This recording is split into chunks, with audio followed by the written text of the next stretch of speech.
Амар мэндэ. Мэлмээ тунгалаг үлмээ бат лагшин амгалан үйлс өндрөв. Тулаа нэвэртэй подкаст. Бүхийн домог. Сандаг очир буюу намхай авраг.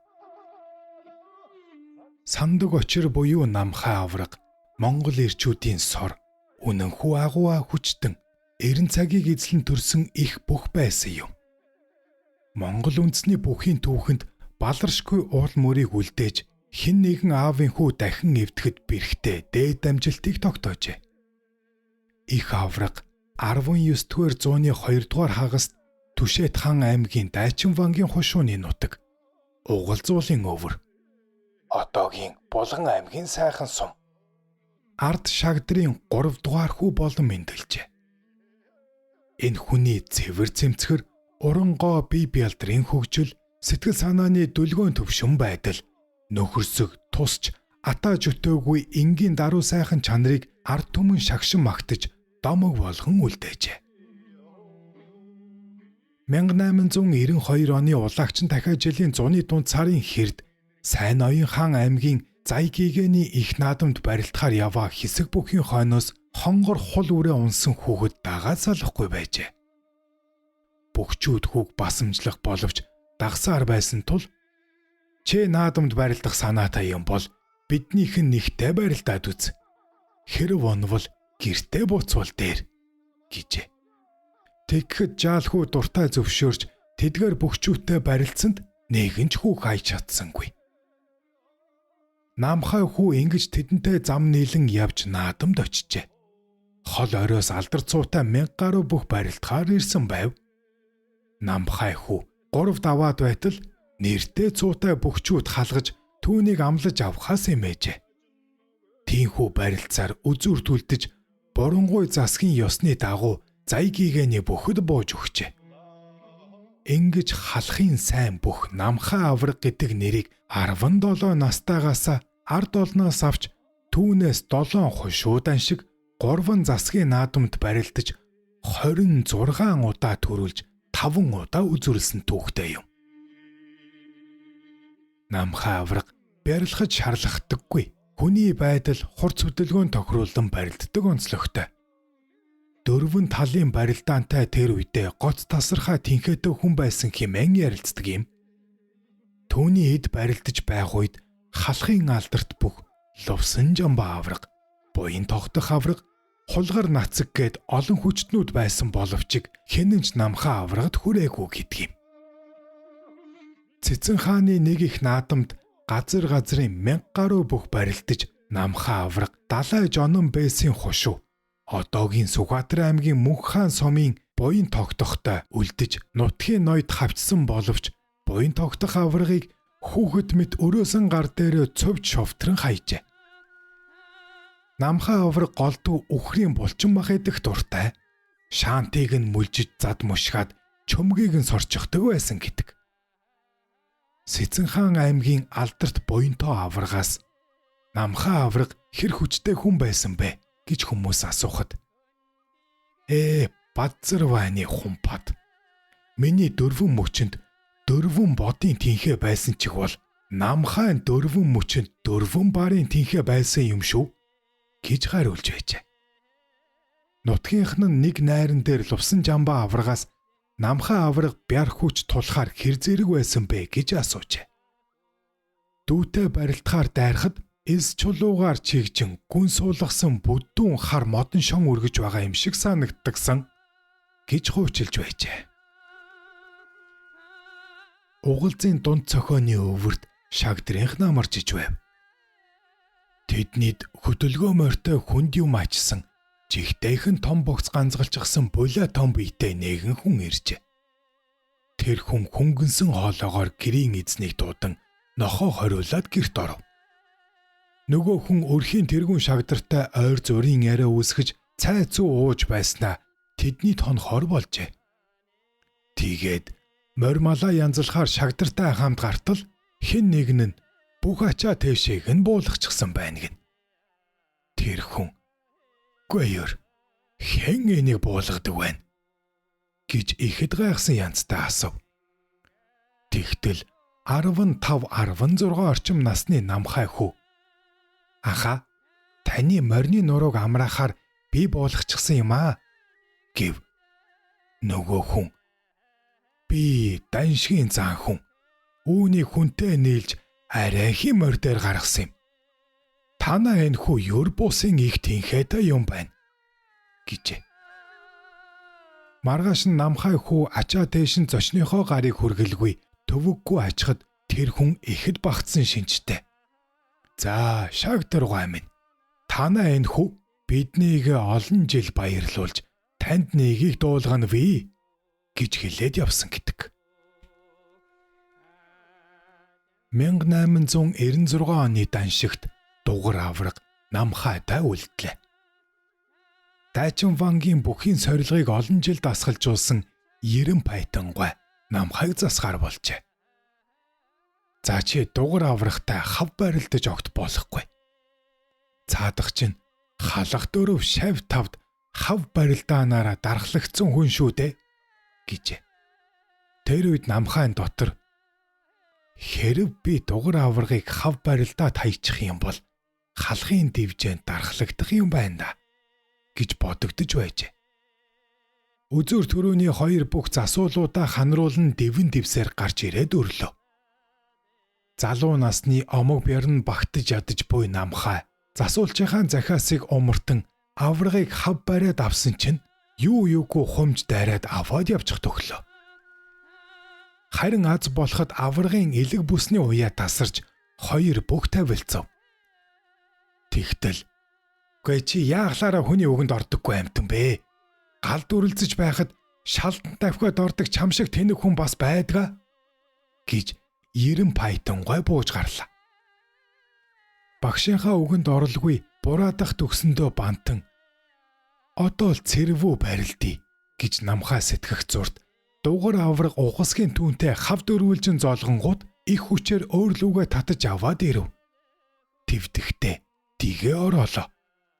Цэнхэр улаан зодог шуудагтай хоёр их хүчтэн хоёр тийшээ дайвалзан унан алдан тогтон ядсан байлаа. Сэтгэл нь хөөрсөн наадамчид "Намхаа унлаа, Дугар унлаа" хэмээн уугаалan хашгиралтахад хүй мандлын динж тэр аяараа хотолзох шиг болж байв. Эцэст нь Дугар авраг өвдөг шороотоход хачин эвгүй дуу гарав. Үүнийг харж сэтгэл нь гэгэлзэж суусан лувсан Жамба "Хүй, дүүгийн минь хөлийг тасалчихлаа" гэд ухасгийн бослоо. Тэгтэл намхай зүв зүгээр дивээд эргэж тахимаа авахаар авраг руу очиж харагдав. Харин Дугар авраг нилээд имзгэлсэн янзтай босож тахимаа өгөөд "За хөө минь, одоо чиний хоёр шуунаас барих хүн халахад үгүй болжээ. Хорвоогийн жам ёсоор олон жил дархалсан дивжээг минь чи өвлөх учиртай юм байж. Ахын олон жил идсэн хоолноос минь салгалаа да" хэмээн үнсэд баяр гуниг хосолсон нүдээр ширтэж байжээ. Барилдааны явцад Дугар аврагын зооны мах тасарсан юм байж. Эвгүй дуу гарсны учир энэ юм байж. YouTube дээр Тулаан нэвртэй подкаст Сандаг очир буюу Намхай аврагын домгоос үргэж байна. Тулаан нэвртэй. 7 хоншуу даншхийн үеэр нэг нутгийн хэсэг наадамчид гадаа том тоогоо зоож үхрийн мах мөчмөчөөр нэвдэн хийгээ чанаж байжээ. Тэднийг махаа гаргаж идэх үеэр нэгэн залуу хурж ирэв. Харсаар байтал том биетэй барилддаг хүн байсан тул бүх хүнд голдуу булчин мах барьдаг монгол заншлаар нэгэн шаант авч өгчээ. Нөгөө залуу шаантыг шүдээрээ тасар татан мүлжиж идэж дуусгаад дотоод хормоо алчуур хоёроо хоёр үзүүрийг нь жиргэлсгийж баримагц амархан хуг мушгаад чөмгийг нь сорж нөгөө талыг нь дэрэгдэх хүндээ өгчээ. Хүмүүс түүнийг гайхан бахархаж нэр алдрыг нь асуувал Намхай авраг байсан ажээ. Намхайг даншиг төрүүлэн бай шагналаа аваад буцахад олон амтэн хүн бүчээд явуулахгүй байв. 15-ны цагтаа нар "Хошоо бай, зам тавь" хэмээн зандарч хошуурсан олныг хөөн зайлуулж байлаа. Тэгтэл нэг янхгар том өвгөн. Ах нь урд нь ноцолдож явсан Даншгийн зан хүн байна. Дайчин Вангийн намхайг ойроос нэг хармаар байна гэж гуйжээ. Цагдаа нарч зөвшөөрлөө. Намхайг ойртон ирэхэд өвгөн зан үнсэж өөрийгөө танилцуулжээ. Миний хүүгийн 2 гараас халахад хэн л байраа ажтэй. Харин голлож нохоо мордсон бэртай хүнийг яах юм бэ чи? Гэж асуув. Намхаач хариу хэлсэнгүй инээгээд яваад өгчээ. Үүнийг хар зогссон хулгар нацаг буюу баян мөнх сэргэлэн хүн учир хүчтэй хүн голлож нохоо мордоход унаж магадгүй шүү гэж хашир өвгөн анхаарууллаа. Би ч үүнийг дотроо нэг болгоочихъя хэмээн бодож амжжээ. Намхаа авраг богдын нэрийн өмнөөс хэдэн жил барилдсны дараа Жавзан дам хутагтаас хөлийн жиргийг нь гуйжээ. Тэгэхэд богд хаан "Чи миний хөлийн жиргээр яах гэсэн юм?" гэж гайхан асуужээ. Намхай "Богд эзэнтэн минь. Бүх хүн тулгуур чанга байж сайн барилдана. Таны гутлыг гуймаар байвч миний хөлд багтахгүй. Тиймээс хөлийн тань жиргийг гуйсан билээ. Таны хөлийн жиргээр ороосон цагт миний хөл сөхрөх учиргүй" хэмээн өчөв. Богд гигэний нүдэнд инээмсэглэл тодорсноо. "Шав минь, хөлийн жиргээр яах вэ? Чиний гол бяр мэх чинь гар цээжиндээ байдаг шүү дээ" гэж хэлээд цагаан торгон цамц бэлгэлсэн юм гэдэг. Энэ цамцыг ах лувсан жамбаа авраг нь хадгалж байгаад хүргэн улаандан бий давхжээ. Тэр цамцыг өмсөж эдэлж дуусгасан гэдэг. Дайчин Вангийн бөхчүүд Даншиг явах замдаа хээр хоноод өглөө нь морь малаа барих болов. Энэ үед намхаа авраг насны хувьд 40 шүүрч байж. Аврагын унаж явсан том улаан бор морь баригдаж өгөхгүй ороолн зүхтаад байв. Намхай "Намааг морь ойртуулж хөөгөөд ирэхэд залуу та нарын нэг хүзүүгээр нь тэврээд аваарай" гэжээ. Ийм бэр хүчин тэгшэрч гарч ирж буй залуу бөхчүүдийн игэг нь дийлдэхгүй байх гэж зүрхшээж байхад ганц нэг нь "Авраг биднийг мориороо хэмхчүүлэх нэ" гэж муу санаалан хөдлөх дургүй байжээ. Хэд дахин тууж ирсэн боловч хинж барьж чадсангүй. Тэгтэл авраг "Залуу улс байж яасан хямаргүй юм" гэж зэмлээд нэг бүхийг "Чи тэр морийг эргүүлж хөөгөөд ир" гэжээ. Намхаа аврах хөөж ирсэн морийг дайрахад хүзүүгээр нь тэврэн автал нэг цоролцох аятаад тэр дороо зогссон гэдэг. Намхаа авраг "Би олон жил барилдахдаа нэг л муухай юм хийсэн хүн" гэж ихэд гэмшдэг байжээ. Намайг Даншигт эд гэлэлцэж байхад баруун аймгаас нэг сайхан залуу барилдахаар ирсэн юм гэд дараах явдлыг ярьж өгсөн юм. Бөхчүүд майхандаа амарч байтал нэг залуу иржээ. "Ханд чин Вангийн бөхчүүд мөн үү? Намхаа авраг байна уу?" гэжээ. Бөхчүүдийн нэг нь "Тийм ээ, ханд чин Вангийнхан. Авраг тэр хажуулж байна" гэж. Тэгтэл залуу "Би аврагтай л гар зөрүүлж үзэх гэж энэ адамд ирсэн юм. Намайг тэр хошууны тэр гэдэг" гэж хэлээд яваад өгчээ. Авраг сэрсний дараа бөхчүүд "Тантай нэг залуу уулзахаар ирсэн. Уг нь сайн залуу байна билээ. Гэхдээ энэ шалдан банд зөвхөн тантай л хүч үзэх гэж ирсэн гин. Авраг та нэг сайн хашраагаад өгнө байгаа" гисгэж. Намхаа аврагч эд бэр хүчин жагсаж залуугийн ааг амтагдж байсан үе болохоор хашраагаад өгье гэж дотроо боджээ. 3-ын даваанд намхаа авраг нөгөө залуу бүхийг амлжээ. Авраг алгуурхан дивсээр туг хюрт очиж ёслоод эргэж гүйн хөлийн цэцийн тэнд хурч ирэв. Залуу бүгч аврагын өмнө ирж өрлөө. Намхаа авраг учраагаа шууд барьж авангууд тасралтгүй халж дугтарсаар гол асрын өмнө авчираад өвдөг шороодуулжээ. Наадамчид "Эдэмүн сайхан тогтож байна. Сүрхий залуу байна" хэмээн ухаалж байв. Гэтэл нөгөө залуу арайхийн босож тахимаа өгөөд засуулдаа түшүүлэн гэлдэрч бөөн нүжөөрөө өгүүлсаар бөхчүүдийн асарт оржээ. Тэр бүх дахин наадамд үзэгдсэнгүй. Сургалваас уг наадмаас буцаж нутгийнхаа барааг дөнгөж хараад насан өөд болсон юмсанжээ. Та Тулаа нэвртэй подкастаа дэмжиж сэтгэлээ үлдээж лайк товчоо дараарай. Таны энэ үйлдэл надад том дэмжлэг юм шүү. Баруун аймгаас Даншгийн наадамд бие бялдар том хүч бэр ихтэй нэгэн бүх иржээ. Нэр цолтой хид хідэн бүх түнд өвдөг шороодов.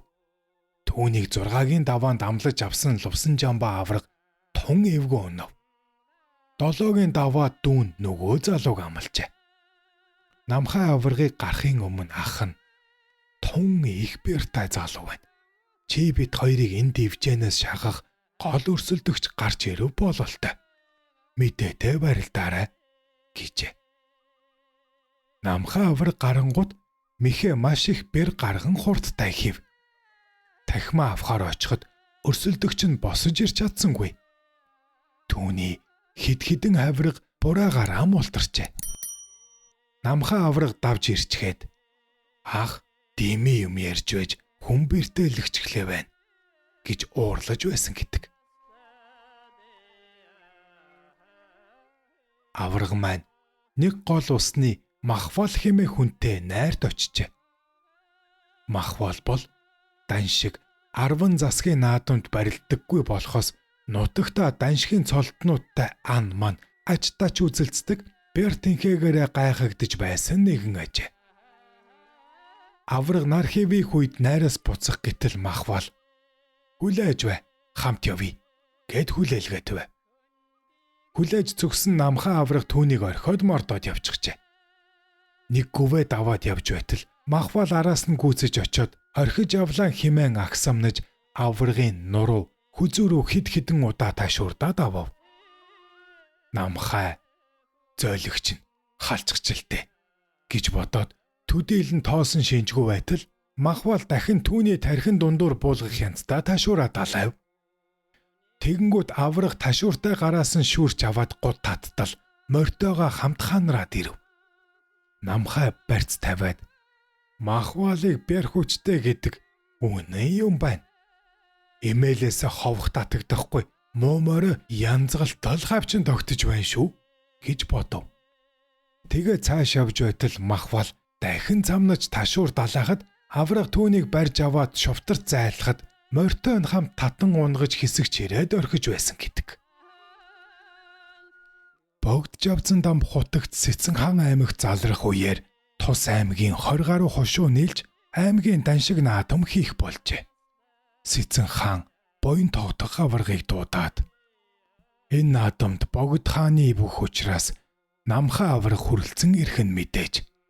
Чихөө нутгийн нэрийг бодож намхайг өвдөг шороодуулах хэрэгтэй. Гэхэд жаахантан би хичээе гэж. Ноёны өргөнөөс гарахдаа нэгэнт хан зарлиг буулгалаа. Хайдаггүй юм гэхэд хонон үнжин зууралдаад унахад ихэстэйдэс намайг ирэх биш аргагүй хүчм өгсөнийг ойлгох байлгүй гэж боджээ. Наадам болж үнэхээр ч намхай буян тогтох хоёр үзүүртүүлдэв. Гэтэл их авраг өрөнгүүд буян тогтохыг ганцхан шувтраад хайчихав. Наадмын дараа буянтоо аврагыг Сэцэн хаан дууджээ. Юун давах байтугай барай зөрөөнд унсан хүн чинь лавл шитгэгдэж таарна гэж баахан чих хүрхсээр ханд бараалхлаа. Сэцэн хаан чи даан чи явта ядаж нэг хэсэг гинж барьж болсонгүй юу гэж нийлээд ширүүн асуув. Тэгтэл буянтоо жаа ноёнтон минь би чи хацтай хүн юм аа. Гэтэл Сэцэн хаан чи юу гэнэ хөө гэж зандрав. Би энээс илүү арагшаа захалцууч чадахгүй учраас гар дээгүүр нь даваад явчихлаа.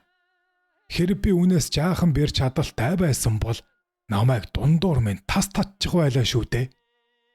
Хантан минь би ч азтай хүн юм аа гэж давтан хэлжээ. Тэгтэн Сэцэн хаан хэц Тээгвэл ч арга байж үү дээ гэсэн юм гэдэг. Сэцэнхан аймгийн Давангийн хушууны балсан лүндэв арслан намхаа аврагтай барилдаж тэгэхдээ хаях хэсгээ үзмээр санагдаад өөрийгөө даатгуулахаар лам багш даваар алхажээ. Балсан лүндэв. За багш минь ээ. Би намхаа аврагын хөлдөлгөөр хөвөл шороод уулзахмаар санагдах юм. Та миний голмыг хөлдөн сууж өргөдгийг мэднэ. Өдөө олон жил барилдахдаа аврагын 2 шуунаас хэтэрж үтсэнгүй. Багш минь энэ жил намайг аврагын хөлдөл хүргэж өгөхийг бодож залбираарай. Үүнийг л тань даатгах гэж ярьсан юм гэд агт морь атан тэмээ өргөн барьжээ. Даншгийн наадамд намхаа аврагч 7-гийн даваа хүргэж балсан лүндэв арсланг амллаа. Аврагыг өрмөгц балсан лүндэв яахын ихийн зургуу суун төсч хөлдөн хүрээд орхив. Тэгтэл цоцсон намхаа авраг өрөөсөн гараараа түүний нуруунд дээр хүчтэй алгадахад юун өргөх байдгүй. Ууц нуруу нь олон уулзахаараа салаад явчих шиг болоод сөхрөн унчихжээ. Ингэж их аврагыг насандаа барахгүй юм гэдгээ ухаарсан гин. Мөнчиг ижилгүй их хүчтэн байсан юм гэж балсан лүндэв арслан хожим хуучилдаг байжээ. YouTube дээр тулааны үртэй подкаст. Сэцэнхан аймгийн нэртэй 2 бүх баавган ичээ ухаар хөвчөд гарч илтээ. Ичээ олж илтээ. Тэгээ тэдний нэг нь нүхийг бүдүүн шургаагаар хөшгөд нөгөө нь гарч ирсэн баавгаатай барилцсан авч хүчээ сорхоор ярилцаж тохиролцжтэй. Ингээд баавган ичээ хүндтэл дөнгөж нойрноосоо сэрж уурлан догширсан том шармаахай ухасхийн гараад ирлээ. Угтан зогсож байсан бүх баавган завж руу 2 эрхийгээ хийж чихтэнд хамт хаман атгажээ. Тэр үед нөгөөх нь гүйж ирж шармаахайн зүрх рүү хутгалан агнав. Тэгээд баавгай завжидсан нөхрөөсөө "За, бүдүүн шармаахай хэрэг хүчтэй юмтэй" гэж асуухад "Намхаа аврагаас гайгүй байна. Харин хумсан ливгүй юм" гэж хэлсэн гэдэг. Лам зав 1893 онд намхайг хаяж төрүүлж байсан үнэн хүч дарслан юм. Хэсэг үнтэй даншигт очихоор явахдаа 20 бухтын даваа гихчийн хормоод буужээ. Тэгтэл жудаг муутай хідэн залуучууд "Лам завгаа та намхаа аврагыг дийлнэ гэж бодож байгаа бол тэр харагдаж байгаа чулуу угэл дийлнэ гэсэн үгтэй хөө. Дийлэхгүй бол сансны гардтаа хөө" хэмээн хорийг нь малтсан лам зав.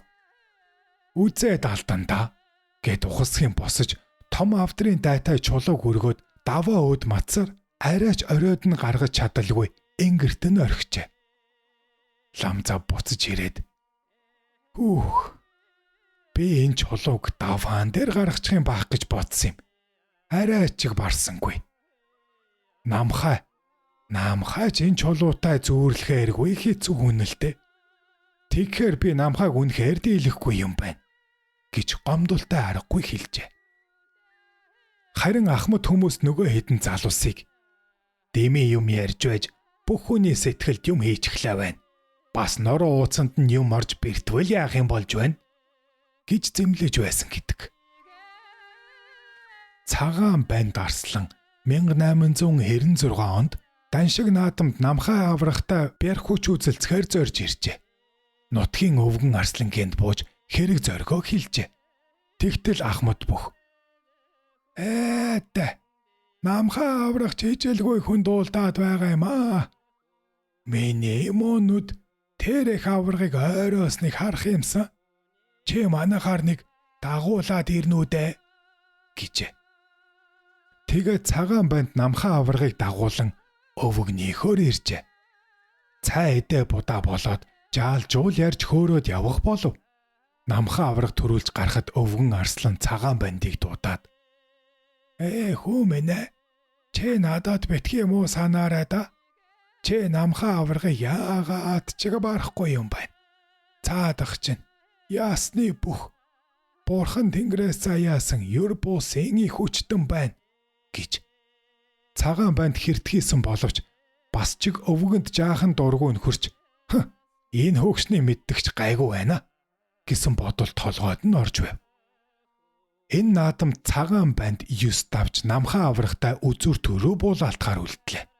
Үзүр төрөөний бүх гарахын өмнө цагаан бандын галынхан аваргыг хөрж том хултай айраг барьлаа. Намхай айргийг юм бодсончгүй зайлгаж орхилоо. Хоёр бүх гарлаа. Их авраг барилдсан бүхнээ шууд шувтарч хаяад байгаа харагдсан тул цагаан банд тэрхүү шувтрагдан орохгүй тул гол нь дайрч дэгэ ороогоод арт тийш нь дарах эсвэл дэгэгээ мултлан тонгорох бодолтой байжээ. Төлөвлөсөн ёсоор шууд золгон дэгэ ороотол намхаа аврах шув татан толгой дээрээ гаргаад ирэв. Хөлн тасраад үлдчих шиг болжээ. Цагаан банд босож тахимаа өгөх үед өрөөсөн хөл нь муухан мэдээтэй юм шиг санагдаж байв. Гутлын ууланд ханзарч төрийн хид хідэн газраар хэгц татагдсан ажээ. Их аваргыг дааган хөлөө чирсхийн дивж байж бай шагналаа аваад буцаж явахдаа намхай цагаан банда танаа галынхан намайг сулруулах биш галзууруулчихлаа байна гэд инээж байж. Учир нь тэр хултай айрагта арц хорц холин өгсөн юм байжээ. Ингэж цагаан банд арслан шандас шүрмсөө тастуулж сунгуулсан тул үрд өрөөл таданхай болж дахин барилдаагүй юм гэдэг. Сэцэн хаан аймгийн Боржгон Сэцэн вангийн хушуу. Одоогийн Дорногов аймаг Гомсүрэн зан нас ахсан үедээ эмнэг азаргыг чигтэж бариад огт хөдөлөлгүй дарж байхыг харсан хүмүүс та ийм их тэнхээтэй байж арслан юм уу авраг золтой болж чадаагүй юм уу гэж асуужээ. Би ч бас энэ байгаагаа бодвол ёстой нэг ааг омог бяр чадал багтаж явсан эд үедээ авраг арслан хүртчих санаатай дан шиг 10 засагт олон очисон хүндээ гэж хэлээд амсгийн хооронд нэг залуу тийсэж ядаад тэгээд яасан гэтэл гомсөрөн тэр үед намхаа авраг гэж лут хүн намайг 6 юм уу 8 даваан дамлаж хайчгаа дээш ахиулаагүй юм. Харин ч нэг жилийн наадамд их авраг намайг жаахан өрөвцсөн юм уу бүү мэд 9 даваанд хүргэж авсан тулдаа би гэдэг хүн арай хийж заан цол хүртсэн юм. Ер нь ганц би биш тэр алдарт аврагад халахын хамаг сайччул өөрийн ирэхгүй өвдөг шорооддог байсан юм гэжээ. Тэгэхэд тэнд байсан хүмүүс намхаа авраг маань тэгэд хэр хүчтэй хүн байсан юм дээ гэхэд заан толгоос ихсэрч аль зэрэг чухамда хангаан баавгай халуун газрын бар арслантай зүрлүүлэн асуувал юу юм гэхээс биш бидний сайн мэдэх хин үхэр атан тэмээ гэж ярихгүй баха. Юу нь байна? Дүрсэлж хэлэх аргагүй бяртай хүн байсан юм да гэж нэг барилддаг залуу. Тэр алдарт авраг чухам аль хэрэм ихтэй байсан юм бэ гэж асуухад гомсөрөн зөөлхийн аргагүй мэхтэй. Би ямар түүний мэхийг хийлгэж үтсэн биш. Намхайг баруун хөлөө урагш гаргаад өрхөд зүүн хөлөө урагш гаргаж өрөх юм бол ганц угсгийгэд барьцгүй цогчоод явчихна. Хоёр хөлөө зэрэгцүүлэн өрөх юм бол түлхчгээд явчихна. Яаж ч барилдах арга нь олдохгүй хүн байсан юм. Гүй нэр. Ёстой дөрвөн талтай бүх гэдэг чинь тэр хүнийг л хэлдэг юм да гэж ярьж байжээ. Намхаа авраг нарын олон бөхчүүд даншиг наадамд очиод буцах замдаа Арханга аймгийн хашаат сумын нутагт нэгэн намагтай бүрдэн дээр мордоо усалж байжээ. Энэ үед их Монгол шарав жамц барьж авсан шинэхэн хусан уургайгаан бүгсэн талыг бамбал зуурлуу шигтгэн дарахад яваад байж уурга тэг дундаа хүргээ зогсов. Тэнд байсан бөхчүүд ээлж дараалан дарсан боловч түүнээс цаашаа уул чадсангүй. Сүүлд нь үлдсэн намхаа авраг түүнийг ганц хүчтэй дарахад ердөөл тохоо хэрийн үзүр үлдсэн гэдэг. Тэрхүү уургаа сугалж авах гэтэл нэг ч хүндийлсэнгүй. Бөхчүүл намхайг уургыг лав шигтгэснээр та аль сугалж татаж авта гэж авраг ганц татаад тэг дунданд хүртэл гаргаад ирэв. Үлдсэн хэсгийг сугалж авах гэж бүгдээрээ үзээд бас л барсангүй. Тэгээд намхаа авраг үлдсэн хэсгийг суг татан гаргахад бүгд толгоос ихсэрч гайхаж байсан гэдэг юм. хүчтэй мөн эгэлгүй хүн байжээ. Даншигт барилдахаар яваа намхаа авраг их хүрээнд өгөж ирээд хээр хонжээ. Тэгтэл шүн дунд майхны хаяагаар нэг хүн гараа оруулж аврагын дэрлээ дунтаж байсан богцыг хүчтэй татахад сэрж богцноосоо чанга зууртал талыг нь тас татаад аваад явчихлаа. Энэ үед аврагын тарих толгойд ийм 6 хүмүүн богцыг тас татаж байдаг хүчтэй хүн хулгар нацгаас өөр хэн байх вэ гэсэн бодолд зурсгийж "Хөөй хулгар нохоо. Чи тэр богц айл?" гэтэл "Өө намхаа чи байсан юм уу?" гэсээр хулгар нацаг майханд орж ирэн бөөн инээдэн болж байсан гэдэг. Намхаа авраг хулгар нацаг хоёр хүрээ орохоор хөдлөхдөө Тэмэн жингийн цуваатай зам нийлв. Тэр өдөр цасан шуурга шуурж жинчид том майхнаа босгооч харагджээ. Майхны хаягаар салхи хүүгээд унтах арга байсангүй. Тэгтэл нацаг аврагыг дуудаад "Энэ Тэмэнүүд шуурганд босохгүй яг хөдлөхгүй хөвтчихлээ. Хоёулаа нэг нэгээр нь дамжилж аваачаад хаяага маний да" гэж. Намхаа авраг огт төвөгшөөсөн шинжгүй. "Тэр чин зөв санаа байна" гэж хэлээд хэвтсэн хомтой Тэмээнүүдийг шууд дамжлан майхны хаяагаар тавилжээ. Тэгээд тэд дулаан тухтай амарсан гэдэг. Намхаа авраг хүн дээр өвчсөний улмаас даншигт очиж барилдаж чадсангүй. Өвчнөдөө шаналн хэвтэж буй их авраг ах маань даншигаас хизээгүй ирэх болсон л байх ёстой доо. Урд шүн лувсан жамбаа ахыг чүлтэм дуунаж байна гэж зүйдэллээ. "Сайны ёруу, муугийн ёруу" гэж бодож байтал гадаа уян дээр хитэн морьтой хүн буула. Ах нь хурган химээх дэмэд зан нутгийн нэгэн хөгшнийг дагуулж орж ирэв. Лувсан жамбаа авраг жаахан хулгасхийн дүүгийнхээ бие лагшныг лавлахад намхаа "Миний бие төдий илэндээ ирсэн юмгүй. За, наадам юу болов?" гэж тис чадсан янзтай асуулаа. Тэгэхэд ах нь "Нөгөө туул гүний чөлтөм аваргад өгчлөө. Барсангүй." Гэтэл хажуугаас нь дэмэд ярианд оролцоод "Авраг минь чөлтөм жинжил яахааргүй өнгөлөг хэр бярж агсан байдаг шүү" гэж нилээд учралсан царайчилсан янзтай дуурав. Намхаа "Та хоёр нийлж хэл амаа биелүүдээ адил. Богд гигэн хандван хоёрын итгэлийг ингэж л ууландаа гიშгэх байжтэй. Аах гэж нэг урагшгүй амтан" хэмээн халаглаад "Арайч хадан гертэ морилгоноос болоогүй байлгүй. Эрэгчл та нарын тэр магтаад байгаа улстай гар зүүрүүлэх хувь эрх биш би байлгүй" гэж хэлээд ханы нүднээс тадан эргэж хэвтгэхэд ханы хэд хэдэн үдээс ханзарч бадсан хар модон савх бяц үсэрчээ. Лувсан жамбаа авраг "Золиг минь чи наад их бярхүүчээ. Энэ муу хар овоогоодоо биш эрэгчл чүлтэмдэл гаргаж үзээрэй" гэсэн гэдэг. Дараагийн жил болоход намхаа аврагын бие овоо сайжирч гадна дотны ажилд хөдлөхтэйгөө болов. Битүүдэд наадам зэхэж байгаа бололтой. Гэвч түүний бие бүрэн илааршиж чадаагүйг өөрөөч ах дүүнэр нь ч мэдэж хэн хэнэн сэтгэл зовсоор байв. Ах дүү хоёр авраг хурган химэх дэмэд заан зэрэг нутгийн бөхчүүлийг дагуулan их хүрээний зүг хөдөлжээ. Намхаа авраг нэг хэсэг төрүүлж тавихад л гүвэ даваан дээр гарч хэвтэж явсаар зорьсон газраа ирэв. 10 засгийн наадмаас хэд хоногийн өмнө ирсэн тул богд гигэнд паралхаж мотрын адис хүртэв. Жавзан дам хутагтж түүнд эзгүй хойгуур нэхэн олгосон дархан аврагын байг гартуулж энэ тэрийг ярилцав. Богд хаан өөрийн хайртай бөхөө багтангуугаар харж мишээгээд "Их аврагын хаан зүсийг харалгүй. 2 жилийн өр үзлээ. 10 засгийн наадамд барилд.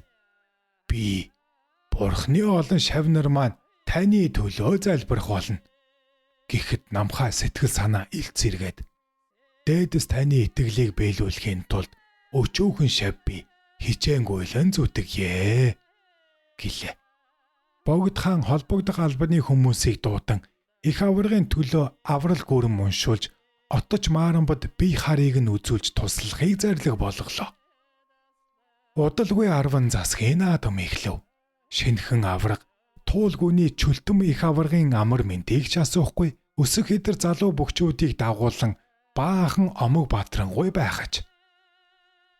Наадамчид түүнд нилээн талтай байгааг намхаа ажиж мэдлээ. 4-ийн даваанд амаахууллаа. Их авраг барагтаа юмд сэтгэл хөдөлж хор шар буцалдаггүй атал энэ удаад яагаад ч юм нэг л янзгүй байгаа бололтой. Ах аврагтаа ээлж халаагаа авалцах нь хорвоогийн зам. Гэхдээ намайг амьд байгаа цагт чөлтөм арайч ингэж санхалзах болоогүй байлгүй гэжээ. Дувсан жамбаа авраг. Чөлтөм сайн байгааг ноднон жил би үзүүрлээд очихдоо чамд хэлж байсан шүү дээ. Харин ах заахын хувьд бидний амар мэндийг асуухгүй байхыг бодоход арай л ирцээж сөхөж байх шиг байна та. Морин даваа хүргээ чи амлан байгаа гэж. Морин даваа, долоогийн даваа. Тэгтэл хоёр аврагыг ам ав гэж урлаа. Товч бүчээ засан хөлийн цэцрүүд өгөх зурт намхаа. Би туулгүйний чөлтмийг авнаа гэж. Ах аврагыгаа хариу дуурах завдалгүй тэр холоос намхаа. Чөлтмийг тавьчихаа гэсээр хөлийн цэц рүү очлоо. Цэцийнхэн гайхсан янзтай. Ямар чөлтөм гэхэд авраг туулгүйний авраг чөлтөм гэж бусдад сонсогдохоор чанга хэлчихэд эргээд явчихав. Түүнийг сонссон бөхчүүд хоорондоо шивэр авир ярьж эхлэв. Тавхаа арслан чөлтөмдөр гүйж ирээд ямар нэгэн юм амжилтлан захиж байгаа бололтой. Түүнийг харсан их авраг. Аргагүй. Тавхааг би морин даваанаас гаргалгүй 7 хайсан юм. Одоо хүч бэртэй өсөж яваа залуу хүнээр намайг даруулах гэж ятгах байна гэж бодлоо. Ам ухтуул авсан авраг арслангууд алдар цолоо дуудуулан дэвэн дэвсээр гарч ирвэ. Гутлын хүлээ сөмсөглөө засаж өрөх зурд дээгүүр амлуусандаа шарн гоцоож уур омгонд бадарсан чөлтөм. Энэ олон бүхөөс надаас өөр авчих юм олцсонгүй юу? Лувсан жамбаа та хоёр насаараа халахын дивжэн дээр заларч байх юм гэж бодоогүй үсттэй. Химэн заналтай хэлээд шүд 100 дайрч эхлэв. Хөөе мандлын дэнж бол хэрэлдэх бус байрлдах дэвжээ. Үнэг гүүхэд хад яарна гихчээр хаях би яараагүй байхад унах чи юунда яаравэ гэж тун ухацтай хэлээд эргээд явчихжээ. Дахин өрлөө. Чөлтөм үнэн голоосоо хорсож байгаа бололтой улан гассан юм шиг дахин дайрав. Тэр хоёр тас гэтэл барилцаж аваад хэд хүчтэй халалцав. Энэ явцад чөлтөм аргагүй Бертинхээ ихтэй ааг омогтой шатаж яваа залуу хүн болох нь намхад мэдрэгдэж байв. Тэгээд баруун мөрнөөс нь сэнжигдэж аваад гар дээгүүрөө татаад дугтарсанд цаатхан зүүн гараараа игмийг нь тулаа тогтов. Мөн баруун гараараа дахин давтан хийхэд мөн л тогтлоо. Энэ мөчөд намхай ухаан сэлж нилээ тогтож барилдаж өөртөө дасгаж байснаа хоёр мөрөн дээрээс нь зэрэг сэнжигдэн барьж маш хүчтэй дугтраатав. Тэгээд хажуу тийшээ дэвхрээ зайлахад чөлтөм энэ удаа тулах юм үгүйдэн газар руу зулаагаараа шуургаж унжээ. Аврагыг туг хяар тойрч мөргөлүүлдэн борцгаа аван шидлэн гүйж явхад богд гийгэн тэргүүтээ ихэнх ноёд ард олон түнд урдын адил хайр хүндэтгэлтэй хандж байгаа нь мэдрэгдэж байлаа. Дараа нь удалгүй 7 хушууд аншиг болов. Ил наадмын 5-ын даваанд намхаа авраг чөлтмийг амлжээ. Хоёр бүхийг өрөх үед наадамчид "Үүзэл суухай" хэмээн хашгиралдаж эхлэв. Энэ нь их аврагыг алдартай дархан мэхэ хийхийг олноороо хүссэн нэхэж байгаа хэрэг байв. Чөлтөм аврагч энэ удаад нилээд бодлогоширсан аястай намтай тогтун байхаажээ. Түүний тарихт олгоод "Намхай бол чиний барилдаж унгаж байсан бөхчүүдтэй огтоос адилгүй. 4 тал барилдаантай, ижилгүй хүчтэй хүн. 10 засагт барилдсан шиг омгорхож байж аврагын дархан мэхэнд орж бэртчихвдээ" гэж Хамаатны ах хүрээ сайд Пунцэг цэрэнгийн хэлсэн үг байн орой руу н орж байв. Намхаа авраг энэ олон түмний хүсэлтийг таалж чүлтэмд үүзэл суухай гэдэг мэхээ хийгээд өөддөг юм билүү? Залуу хүнд сургамжуулаг гэж бодов. Тэгснэ. Өсөх ирээдүйтэй ийм сайхан залуу хүнийг бэртээчхвэл хайр юм да гэж эргэлзэв. Тэгтэл чүлтэмж шагаан дээр нь барьцгүй цогж товшоодох. Авраг тэнцвэр алдаж хазааснаа тогтов. Үнэндээ намхай тулдаад тисчээ. Энэ бол Сэцэн хааны тавхан арслангийн хийдэг мэх байна гэдгийг их авраг төвөггүйхэн мэдлээ. Энэ мөчтөл ер нь үзэл суухай гэдэг дархан мэхээ хийгээд үзье гэсэн шийдэмгийн бодол намхай төрөв. Авраг чүлтмийн өрөөсөн гарыг хоёр гардан шүүрч аваад гут татаж ирэнгүүтээ хоёр тогоог нь маш хүчтэй сүхэн алгатав. Энэ мөчөд чүлтэм газраас тогоо илүү хэртэй хөөрч хөндөөрөхөд намхай авраг яах хийхин зургүй харцагдаж тэврээ дарчихлаа. Ил агшинд чүлтмийн уруул язвс хийж шүдэн эвгүй ярцаагаад гитргээ суучхав. Эргэн тойрон хашгираан хөөрөлдөөн болж зарим нь суудлаасаа босоод хурайлж үүзэл суухай гэж хашгирах нь тоймгүй болж хүй мандлын динж тэр аяараа оволцож байв. Чүлтэм хүлцэнгүүгээр тахимаа өгөөд баг зэрэг догонцсон эмзэглсээр бүхийн асар гэрт очив. Түүнийг дагалдаг бөхчүүд аврага яава гинтчихвөө гэсэн чүлтэм өгсөн элэнцгий чинь авраг химэн ундуцаад ихэд гимшингүйгээр за ингээд хулгайж баригдлаа. Эзгүүд нь авсан хулгайн аврага хамгаалах гэж байж амиа алдах шахлаа гэж хэлээд хөрөн тэрмэн дээлээ өмсөж зодгоо бүслэнгүүд сүнтөө айрагаас тэвэрт багтамгүй хулаар нэг залглаад намхайн байгаа зүүн талын их асрын зүг яарангуй алхсан гэдэг. Намхаа авраг эд мөнгөнд шуналгүй олсноо бусадтай хуваагаад хүртчихдэг өглөгч гүндүүгүй зантай нэгэн байжээ. Нэг удаагийн 7 хошуу даншигт үзүү төрөнд үлдээд буян тогтхыг хайж төрүүлжээ. Богд гигэн өөрийн бүх намхаа аврагад төрөө бүхийн байнаас гадна царан дээр тойгон юмбөө овоолж гардуулжээ. Хурган юмбөө. Авраг богдын мутраас адис хүртэж эргээд тэрхүү цартай мөнгнөөсөө наадамчин олны зүг боорцог мэд цацсаар бүхийн асарт хүрэхт нь өөрт нь бараг юм үлдсэнгүй. Үзүүрлсэн буян тогтох түүнийг хараад хайр мөнгө авраг яасан үрэлгэн хүн бэ гэж бодож байжээ. Энэ тухай буян тогтох авраг хожим дурсан. Би тэр үед залуу байсан болохоор энэ их мөнгө тунчиг харамсаж байсансан. Сүүлд надад юм үтсэн хүн гэж сайхан ч юм да гэсэн бахархах сэтгэл өөрийн ирэхгүй төрж байж билээ хэмээн хуучилж байж билээ. Туулааны хүртэ подкаст. Бүхийн томог. Лувсан даш арслан. Дайчин вангийн хошууны домог түчтнүүдийн нэг нь мундаг химээх лувсан даш арслан. Билгийн тооллын 15 дугаар жарны улаан хулган жил 1876 он.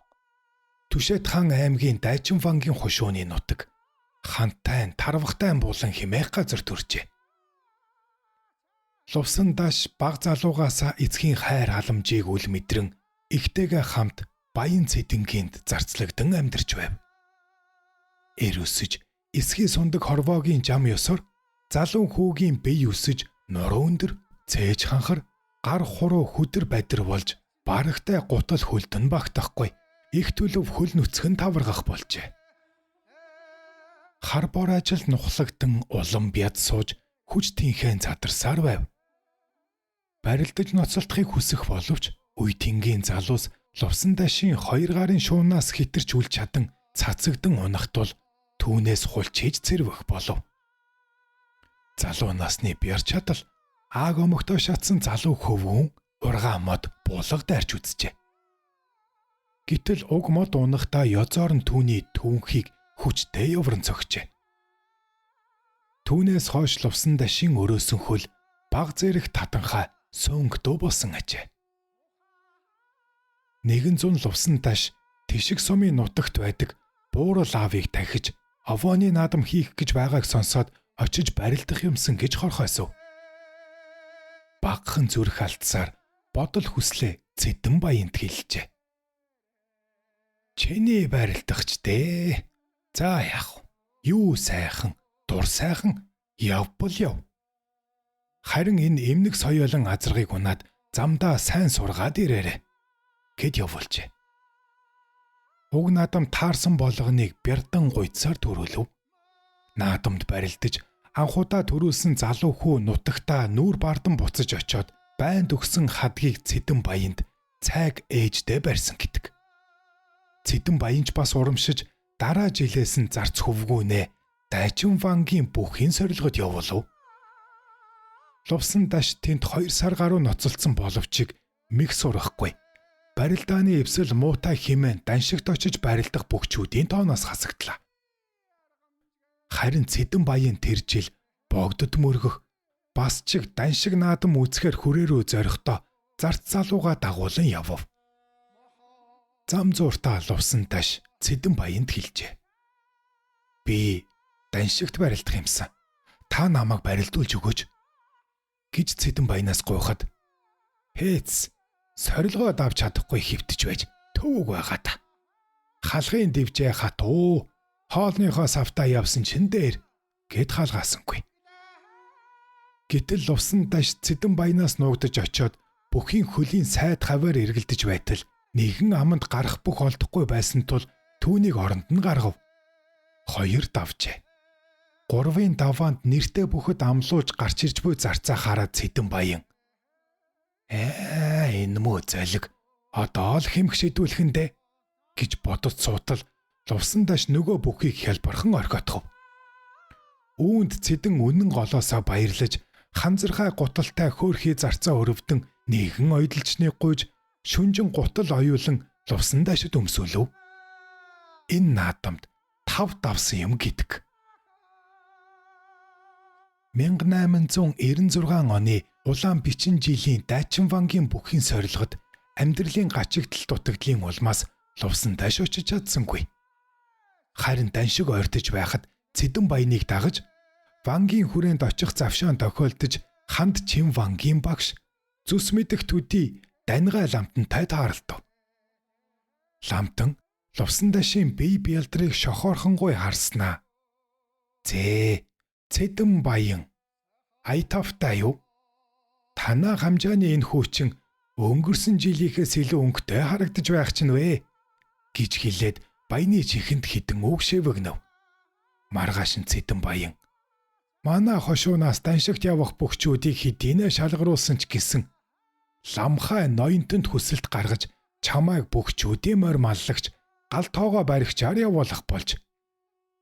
Хүү минь ханд Чин Вангийн итгэлийг дааж үзээрэй. Тунт чиг хичээгээрэй дээ гэж захижээ. Даншигт явах замдаа шар хөвийн дөрөлж орчмын зам дээрээс зодог шуудаг олж ихээхэн бэлгшээжээ. Энэ наадамд лувсан даш 20 настай барилдаж 8 давж олны анхаарал төртөв. Түүнээс хойш алдар нэрээ дуурсгасаар мундаг лувсан даш арслан химээгдэн халах даяар алдаршсан юм. Лувсан даш арслангийн барилдаж явсан онуудаас зарим нэгийг дурдах аваас 1896 оны даншигт 8 давж, 1912 оны даншигт 10 давж үзүүлсэн. 1914 оны 10 засагт 3 давсан. 1915 оны 10 засагт 7 давж үзүүлсэн. 1916 оны 10 засагт 6 давсан. 18 оны 10 засагт 5 давсан. 19 оны 10 засагт 4 давсан. 20 оны 10 засагт 7 давж үзүүлжээ. Лувсан даш арслан 1896 хойноос хойш эд насандаа 15 жилийн турш даншиг 10 засгийн наадамд барилдаагүй нь гайхал төрүүлж байгаа юм. Харин олноо өргөгдсөний 2 дугаар он буюу 1912 оны хар хулган жилд 7 хушуу даншгийн наадамд 1064 бүх барилдахад Сэцэн хааны мөрөнцөн аварга төрүүлж мундаг лувсан даш 10 давж үзүүрлэн 36 наснда улсын арслан цол хүртжээ.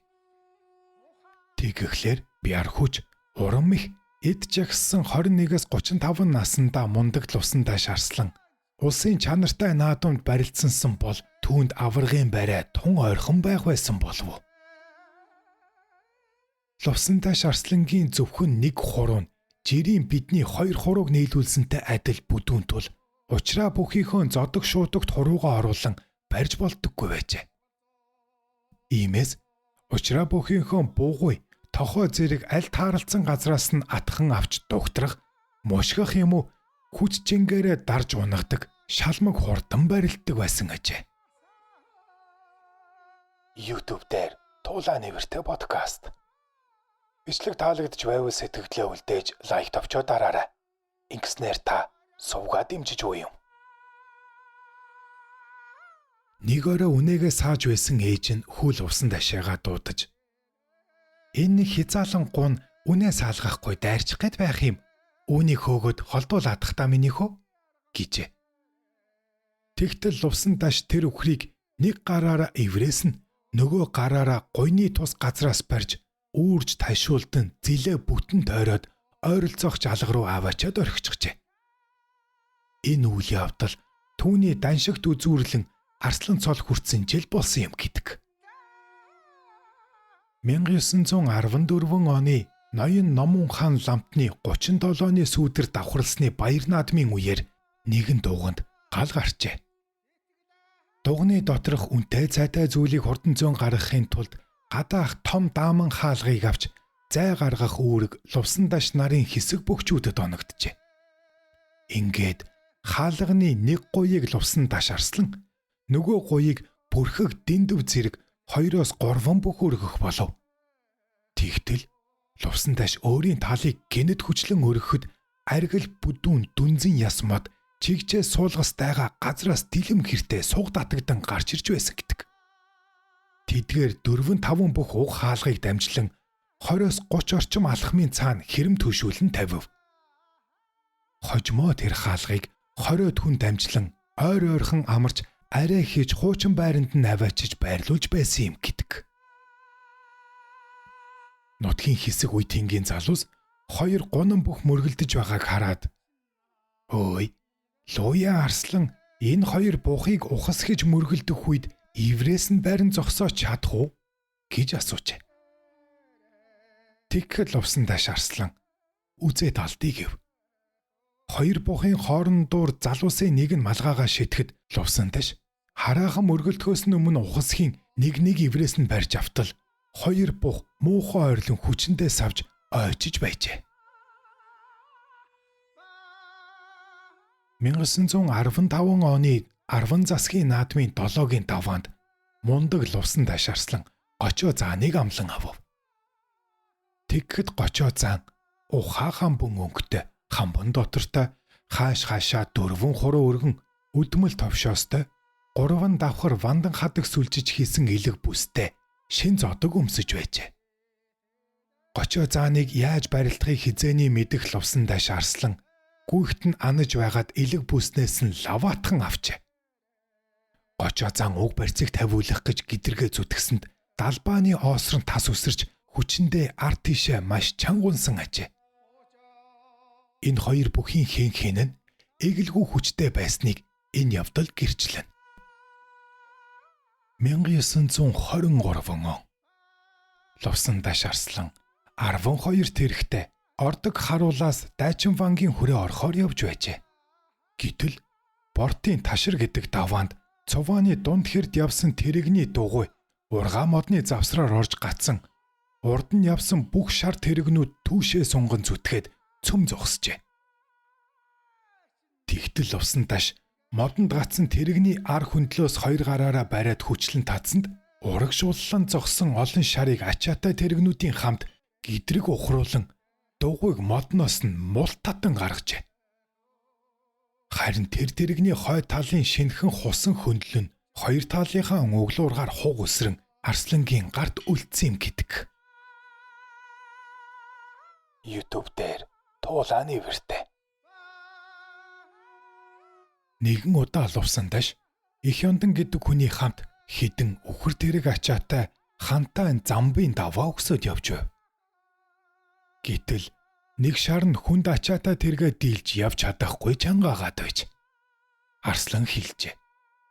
Энэ муу шар надаас дор байхдаа яадаг юм гэж хэлээд үхрийг тэрэгнээс гаргаж нэг гартаа хөтлөн нөгөө гарын тохоод ачаатай тэрэгний буулгыг углаж хиц бартаа замаар чирэн километр илүү газар ёор түүрдсэн шинжгүй даваан дээр гарч байжээ.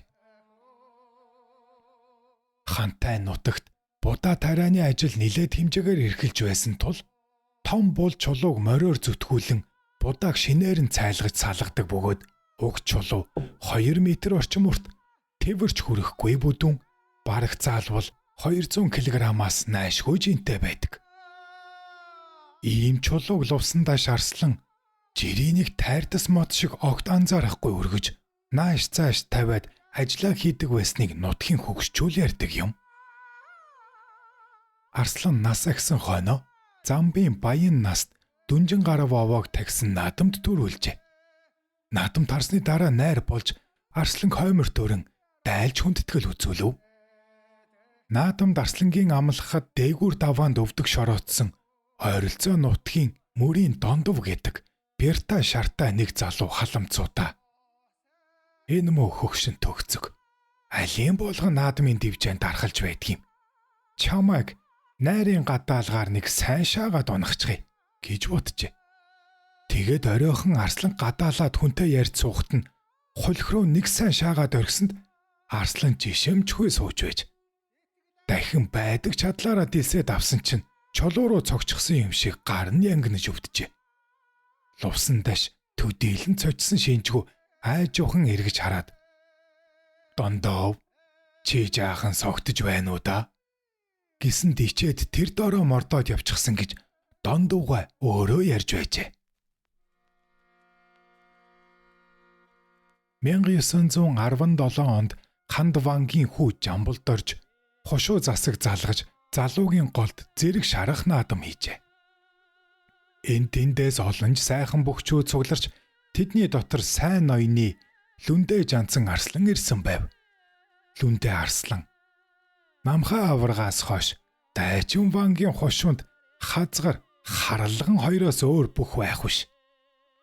Лувсан даш Арслан бүрхэг дэндүү хоёрыг хэлжээ. Энэ наадам минийх гэж аргаж явжээ. Үүнийг сонссон Лувсан даш Арслан 3-ын даваан түүнийг амлаж орхиод улмаар энэ наадам төрүүлж байжээ. Хужрын голын пүүст жинчид ачаага буулгаж байв. Хунцтай цайг тэд хоёр хоёроо дамжлан хураахаж.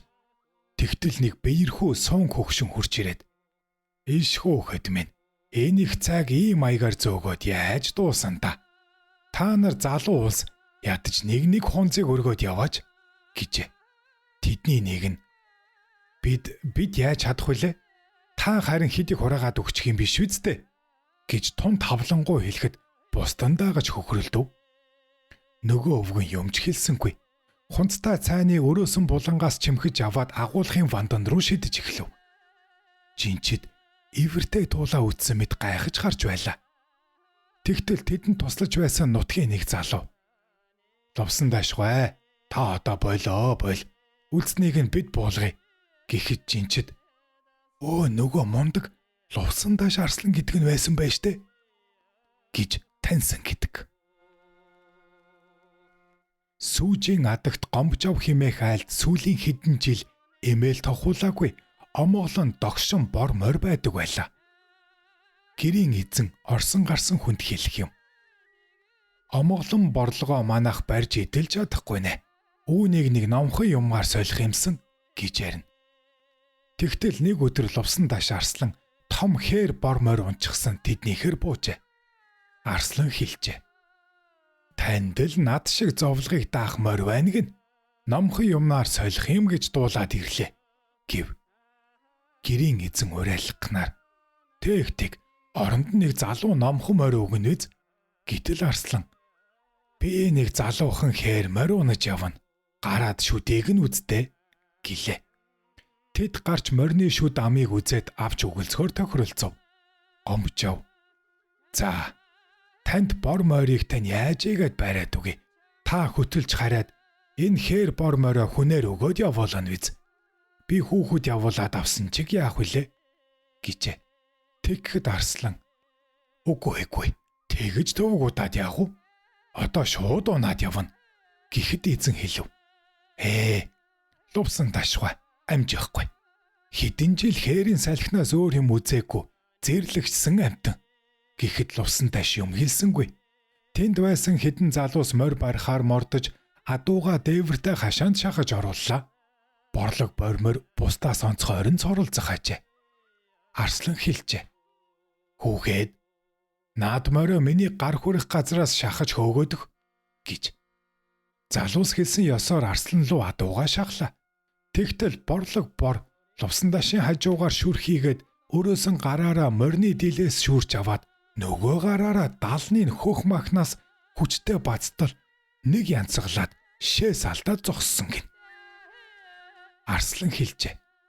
За хүүхэд минь түргэн шиг имэйлж хазаарлаад орхиороо гэжээ. Залууч ёсоор болгов. Та хашаанаас гаргаж байгаад мордох юм байгаа үсттэй гэхэд яамаа та хэд сайн чихтэй дарж бай. Би нэг мордоод орхи гэд сэв хийтэл мордчихов. Тэгээд Арслан за 50 гэлээ. Морь булгахаас өмнө Арслан мундаан дээр нь өрөөсөн гараараа хүчтэй дарлаа. Морь хид тонгчих айцнаа чадсангүй. Тэгээд лувсан таш морио хид ташууртан шогшуулсаар яваад өгсөн гэдгийг. Лувсан таш Арслан нас үтсэн хойноож хурдан шалмаг сайхан барилдаж наадамчин олноо баялсуулсаар байсан аж. Дамдан агсан нэгэн удаа хэлжээ. Олон оны наадамд онцгой сайн барилдаж хүчтэйхээ их сүрээрээ алдарсан энэ Арслан 1928 оны үеэр ардын засгийн баяр наадамд 60 настайдаа барилдаж байхыг нь би нүдээрээ харсан юм. Тэгэхээр хэдийгээр үтэлж дороодсон боловч барагтай хүний хөлдөө хүргэхгүй.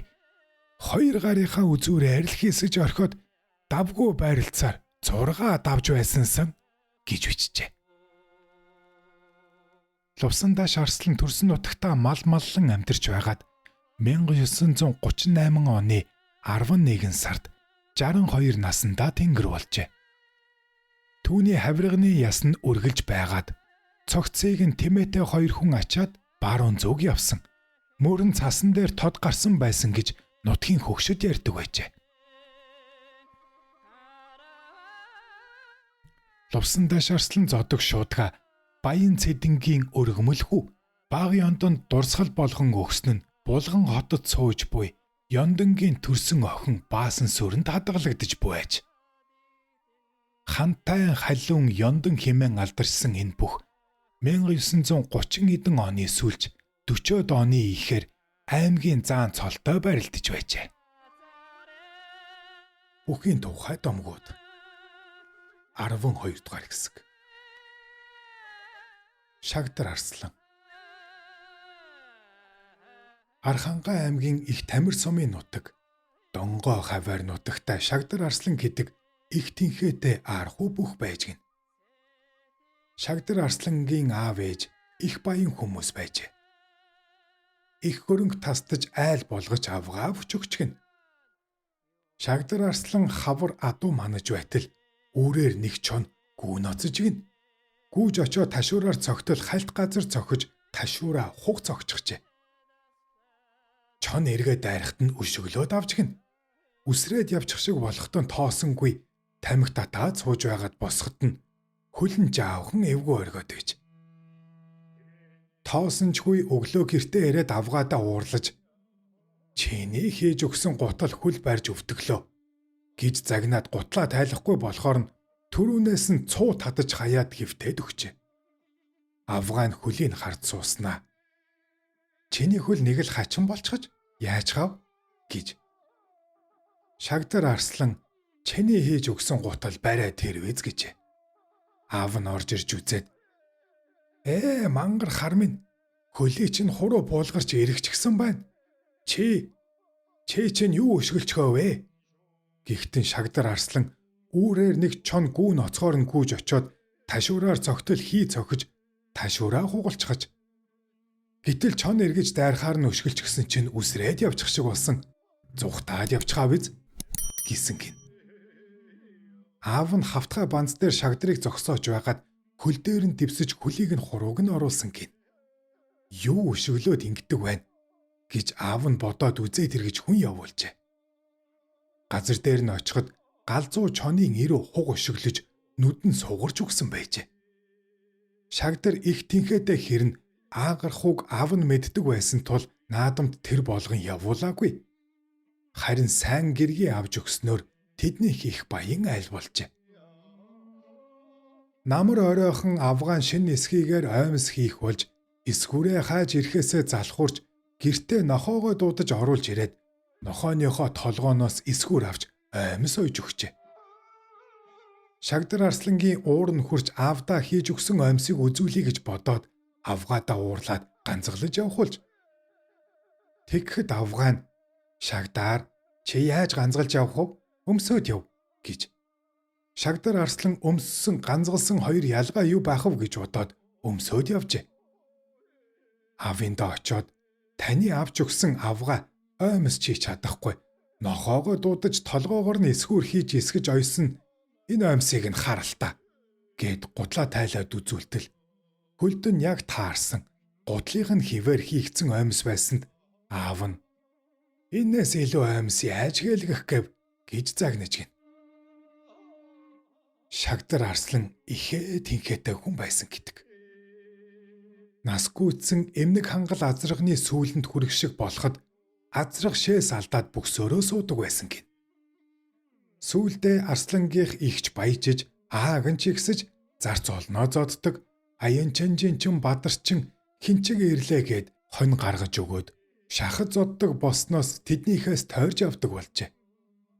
Энэ тухай мухар хуруут гарт Шагдар сонсож нэгэн намар хавчиг үүрэг үүрсэн бадарчин болж тэднийд очижээ. Арслан мэд мэдэлцсэний дараа "Хаанаас хаа хурч яваа хавчиг үүрсэн бадарчин бэ" гэхэд бадарчин "Боргигэний хийдээс богдын хүрээ орохоор борлог хоёр зээр дээрээ борив бохис хийлгүй яваа надад ашгүй айл дайралтахаар нь аяг зэлгээ юм ууж амны заваа гаргая юу гэж бодож ирлээ дүү минь ээ. Бороо салхинаас нэг өдөр нөмөр хонож бор ходоодондоо хоолтой хоногсон болох болов" гэж өдсөн үг хэлэхэд Шагдар арслангийн игдүүн хурж "Ирсэн гээчний хөөж идэж уухт нь гар татаж үзээгүй минь эцгээ минь буян. Идэн гисэндээ хурч идэж чадахгүй, эдснээ шингээж чадахгүй бол эргийн мухар таян шүү. Айны зам хөөж айл бараадж явдаг бадарчин гой. Аль хэрэг идэх вэ? Өлмөн зэлмэн л яваа визтэй" гэхэд бадарчин "Буянтны өгсний буцаах цаашаа юмтэй" гэхэд Шагдар арслангийн шарн гооцоож ухасхийн гарч яайда байз гэсэн нэг хонь төхөөрүүлж гэдэс дотрыг нь бүгдийг нь хийж чанаад том хонин тогоо шүлэнд будаа хилгэж цөмийг нь бадарчинд өгчээ. Бадарчин махнаас нэг идэж будаа шүл ууц сусаар байтал нэг л мэтгэд том тогоотой шүл будаа дуусчээ. Махнаас 74 өндөр сүүлний гол үлдээж "Өгснийг идэж дуусгаж болохгүй, өглөө идий" гэхэд Шагдар арслан "Ид" гэж гин. Бадарчин "Будаа байна уу" гэж тэгхээс тэггэсэн юм шиг аяг түлхэд суухад Шагдар арслангийн уур нь хурж хээрээр гэр хийж хизээр дэр хийсэн мө бадарчин "Чи хэнийг доромжилж байгаагаа мэдж байна уу" гэд босоод иржээ. Бадарчин хээв нэг "Хоол өгчхөд хойноос нь зодох гэдэг чинь хаанхын ёсов" гэд ганцхан ухасхийн 70 дээгүр нь гут татаж доороо хийгээд өдөө өгсөн өргөн шар замаар уруудаж явдаг урт шар замаар явсан хүнийг чи хоол өгч зоддог гэлв? Чиний их бяр чинь хаа байна? Чиний бярхуу баян чинь хаана байна? Ходоо дүүргэх хоол чинь хаа байна? гэж зодоход авгаа хүүхэд нь уйлалтаад сүйд болжээ. Шагдар арслан "Би боли, та минь, та чинь муухар гарт Шагдаргаа мөн үү?" гэж уйлж гуйсан гин билээ. Тэрнээс хойш Шагдар Арслангийн ааш дарагдсан гэдэг. Туулааны вэртэй подкаст. Эртээ дээр үед юм гин. Далай чонхор вангийн хушуунд мухар хурууд Шагдар гэдэг нэгэн их хүч тэнхээтэй хүн байсан гэдэг. Өрөөсөн гартаа учир альж наадамд барилдаж чадаагүй юм гин. Ийм тэнхээтэй хүн манаа нутагт төрөөгүй гэж үе дамжиж яригдж иржээ. Сайн ноён хан аймгийн Далай вангийн хушуу. Тэр тусмаа тариад мөрөн хизээний бүх ихтэй цагаан бандад Арслангаас эхлээд Эсхүүл авраг, Төмөрбаатар, Цэнгэл Арслан, Буур хэмээх Жамингуй олон арван бүхийн домог байдаг хэдий ч мухар хурууд Шагдаргайн тухай олон жаран домоглон ирсэн нь нэн сонин.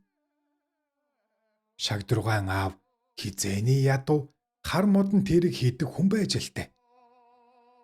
Шагдаргайг бүр багдан үеийн хоёр хүүхэд нэгнийхэн гарыг сүгцнээс хойш мухар хурууд хэмээх нэр авч гайхалтай хүчтэй нэгэн хөвгүн насан турш барилдаж чадаагүй юм гэдэг.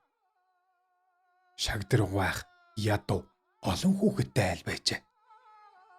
Хаврын тарчигхан армаг тармаг цастай хөх даваанд хаваржиж байсан нэгэн баян айлын бэлчээрт явсан өхөр дотроос нас гүйцэн шарыг үчийн бүрийгээр очиж хонжлон хурж үүрч явсаар гिचигний үзүүрт нэг амарч үүрээр үлгийн тоогоонд ирсэн гэдэг юм. Маргааш өглөө нь үхрийн эзэн шараа өгүүлж өхөр орой байсан газарт очиход том монгол гутлын мөр гарч үхрэн тийжилд ноцолцсон бололтой мөр үсвэж. Хавь ордонд цус сэвс байхгүй юм. Гайхан байж хоёр бүлэрхүү залуу дагуулan гутлын мөрийг алдаж олж мөрцөөр гिचигний үзүүрт хадан дээр суусан мөрийг нь харжээ. Үхрэн тийчилж сүүлээрээ газар шарвсан мөрийг харууд мухар гарт шарвгаа авч гэж мэдэн гэрт нь шууд давхин ирэхэд үхрийг нь төхөөрөөд хоёр гуйнаас бусдыг нь жижиглээд сууж байжээ. Үхрийн эзэн ихэд уурлаад та манай үхрийг хулгаалсан байна. Хамгийн газар хэлж байруулна гэж загнахад Шагдаргай. Тийм ээ, тийм дөө минь. Хаврын тарчих цагаар хэдэн хүүхдээ харсаар байж харангадуулалтай нь биш дээ. Ахан төлнө. Хоёр сайн хар модон тэрэг хийж өгнө гэж хэвнэг суусан гин.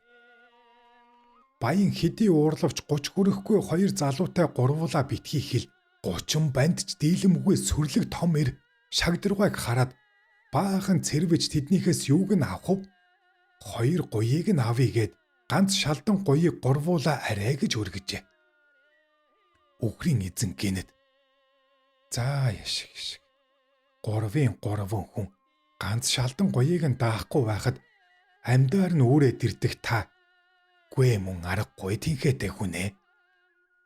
Хөх шарыг минь хөх давааны чон идэлвэз та битгий ахиж манахаас сулгаа хийгээрэй гэж хэлээд давхиад явчихсан гэдэг. YouTube дээр Туулааны вэртэй подкаст. Гомб буюу лувсан жамбаа авраг. Ах トゥ хоёр аврагын томыг нь гомб буюу лувсан жамбаа авраг хэмээн.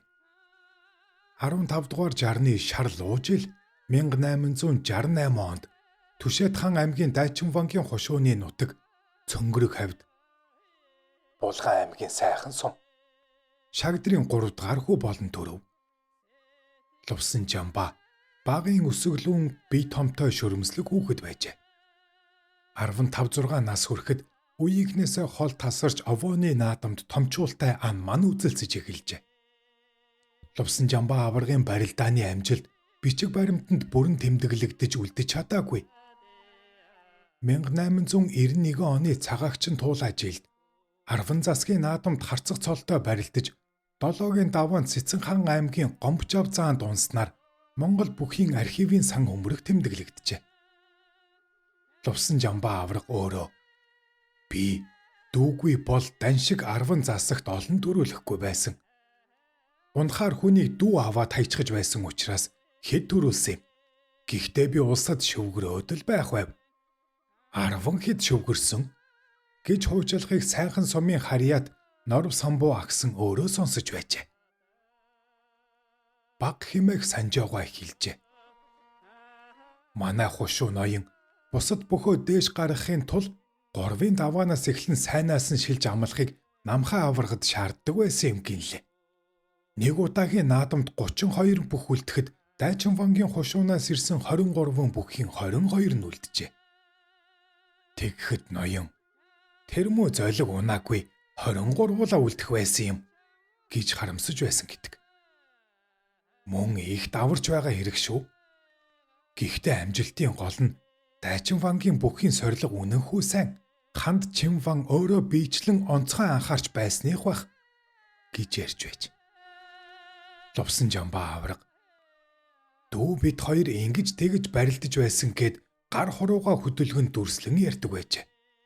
Нэг удаа ярихдаа ингээд авсан чинь гэд нутгийнхаа Чүлтэм гэдэг хүний мөрөн дээрээс дарсанд орон нутагтаа хөөрхөн барилдчихдаг тэр хүн нүрээрээ газар харуулдан очоод "Эд ингэж хүн алчих гээд байдгийм" гэжээ.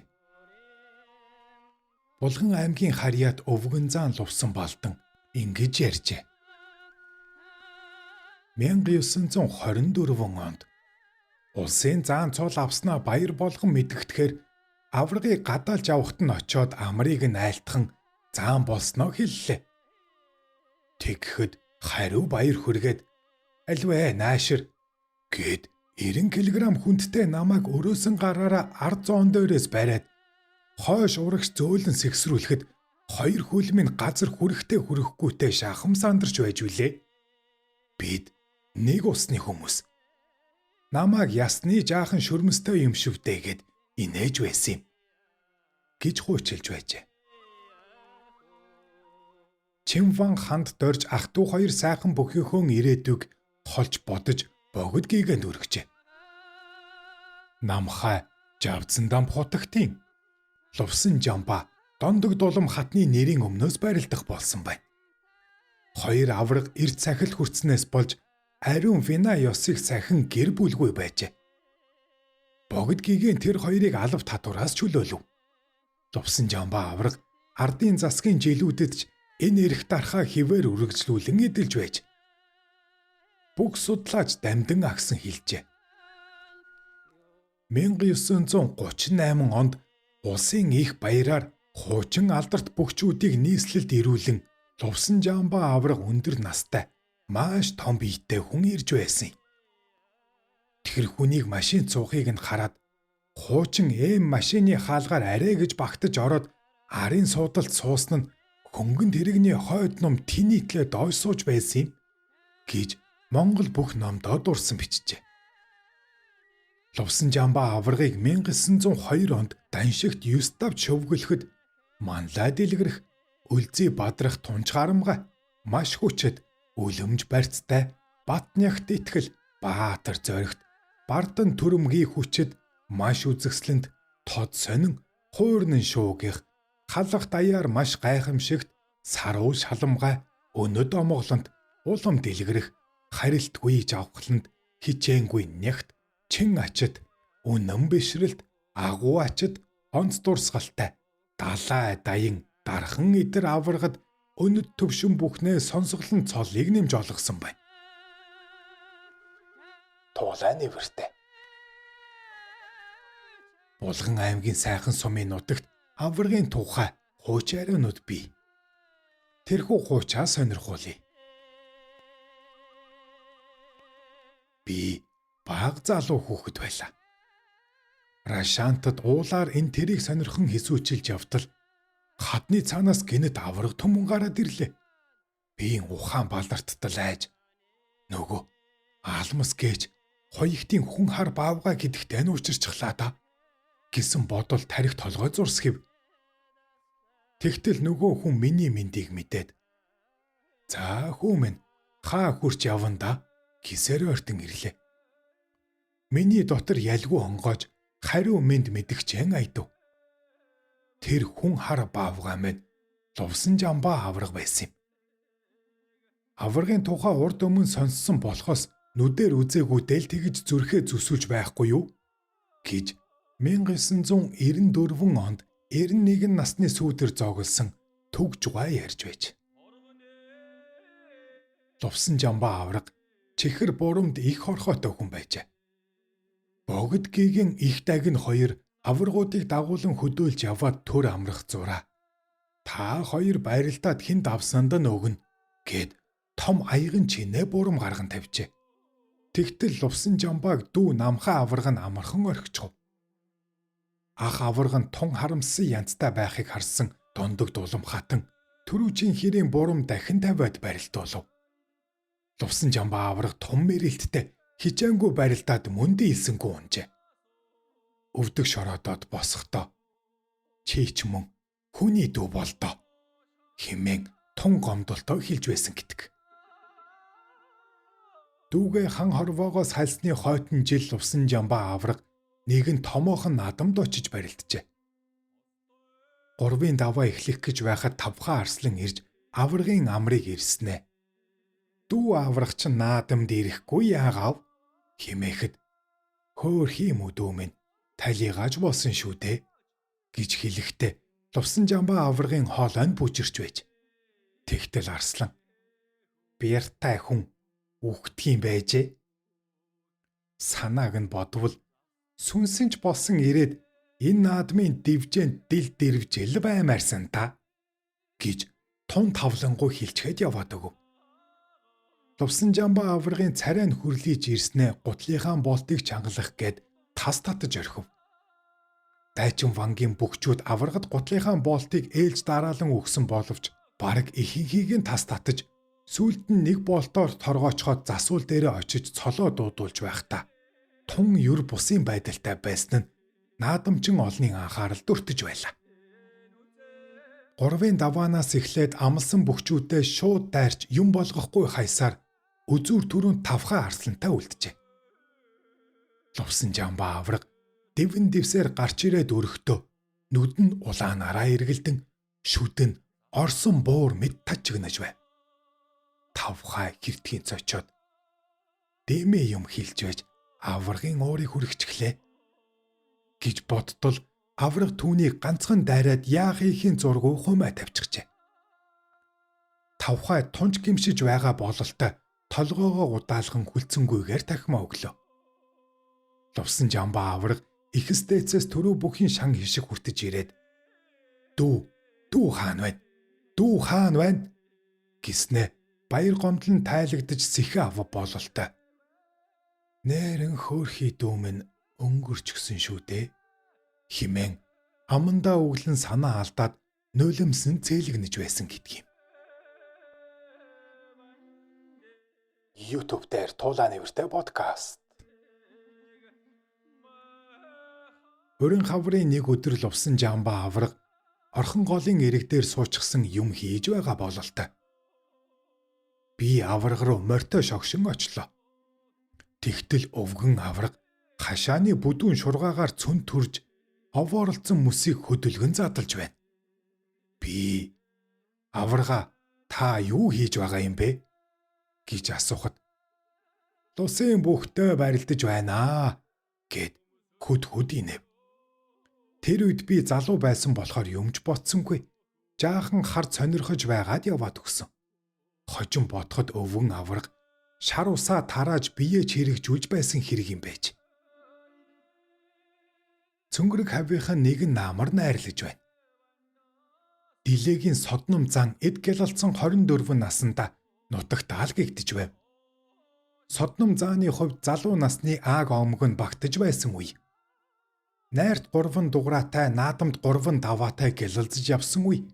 Хиний айрыг исж вэ? Хиний охин өсөж өв? Гэсэн эд насандаа байсан юм чинь аргач үгүй юу? Содном зан найрын эд үед гадаалсан найрлагчдын дунд жижигхэн сахилах гутах янзтай. Энэ тэрийг үдэж байна.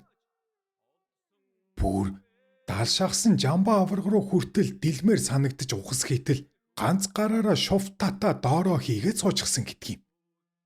Тэр явдал содном зааныг улам ухаажуулж ахмад үеэ шүтэн дээдлэх ухаан нэмсэн юмдгүү да. Булган аймгийн Могод сум Овоотын цагаан нуурын устай шавартай хэмээх газар их насны гүү шавар балчигт гүн шигдэж хүч тамираа бүр бараад үхэхэд ойрхон байлаа. Нутгийн хідэн залуус нийлж татаад гаргах найдвар алга. Тэгтэл лувсан жамбаа аврах шогссоор ирээд гүүний дэргэд хідэн мод ивсүүлв. Тэгээд шавлан сууж гүүний сүүлнээс 2 гараараа барин найс цааш холхиулан татаж байснаа гинт хүчтэй угзраад эрэг дээр гарган хайчихлаа.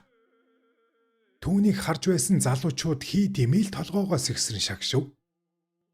Тэгээд авраг яваад өгч. Залуучуудын нэг нь "За да. Бид хэд гүүгч барсангүй. Харин энэ цүнхэл хонь хийгээд хідүүлээний хүчээ үзээдгүү" гэхэд түүний саналыг бусд нь дэмжиж ёсоор болгов. Нөгөө хоноо нэг нэгээрээ татаж гаргах гэд илсэнгүй. Харин 2-2-ороо татаж байж арай чамаа гаргалаа. Энэ нь хоньны үсэнд ус их шингэж хүндэрсэнтэй холбоотой байж болох авч лувсан жамбаа аврах өтөлж өвгөрсөн үедэж бяр хүчээрээ жирийн хидэн залуучуудтай энэ тэнцэж байсныг харуулж байна. Энэхүү явдлыг тэнд байсан залуусын нэг дамдын сүрэнгүй хүүдээ ярьж өгч байжээ. Та YouTube дээр Туулаа нэртэй подкастыг үзэж ба сонслоо. Бүхийн доомор таалагдсан бол сэтгэлдээ үлдээгээрэй. Тэгвэл Туулаа нэртэй чинь баярлаж урам авах юм шүү. Танд таны гэр бүлд эрүүлийн хад жаргал хамгийн сайн сайхан бүхнийг хүсье.